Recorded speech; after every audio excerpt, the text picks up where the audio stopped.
Şimdi tesettür biliyorsunuz herhangi beşeri sistemlerin koyduğu bir kanun değil. Tesettür Allahu Teala'nın bize koyduğu bir kanundur. Bacılarımızın örtünmesi için koyduğu bir kanundur. Kur'an-ı Kerim'in muhtelif ayetlerinde bu mevcuttur. Fakat ben tesettürün biraz da fıtrat olduğuna değinmek istiyorum. Mesela dikkat edin, Allahu Teala'nın yarattığı her şey örtülüdür. Yani yarattığı meyvelerin bile bir örtüsü var.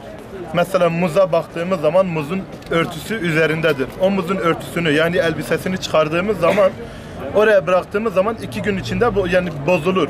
Ya da bir portakala baktığımız zaman ya da bir mandalinaya baktığımız zaman nedir? Onun elbisesi Allahu Teala yaratırken üzerine o elbiseyi yaratmış yani. O portakalın elbisesini soyduğumuz zaman ya da o mandalinanın elbisesini soyduğumuz zaman o bozuluyor. İnsan da öyledir.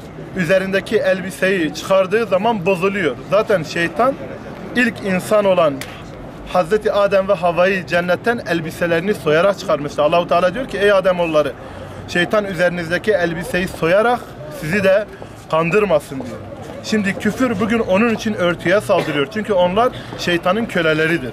Şeytanın köleleri olmaları hasebiyle Allah'a kul olan, Allah'a köle olanların o örtüsünü çıkarıp kendilerine kul etmek istiyorlar. Ondan dolayı Müslümanlar Allah'ın bu emrine karşı sahip çıkması lazım. Mesela Mehmet Akif'in güzel bir sözü var. Ne diyor?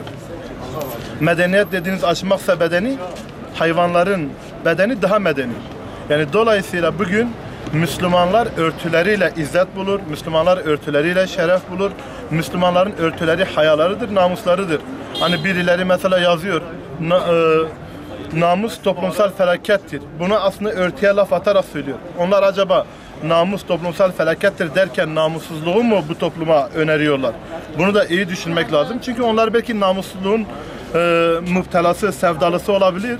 Ama iman ehli olanlar namusun, örtünün, hayanın, edebin aşıklarıdır. Bu noktada biz Allah'ın emri olduğu için bacılarımızın örtündüğüne inanıyoruz. Onların bu örtülerine sahip çıkmaları gerektiğine inanıyoruz.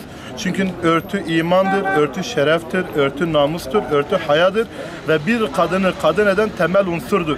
Üzerlerindeki örtü çıktığı gibi hani dedik ya fıtrattır. Nasıl ki o fıtrat, fıtratta olan bozulma olursa o kadında da o bozulma olur. Bu noktada dikkat etmek lazım diye düşünüyorum.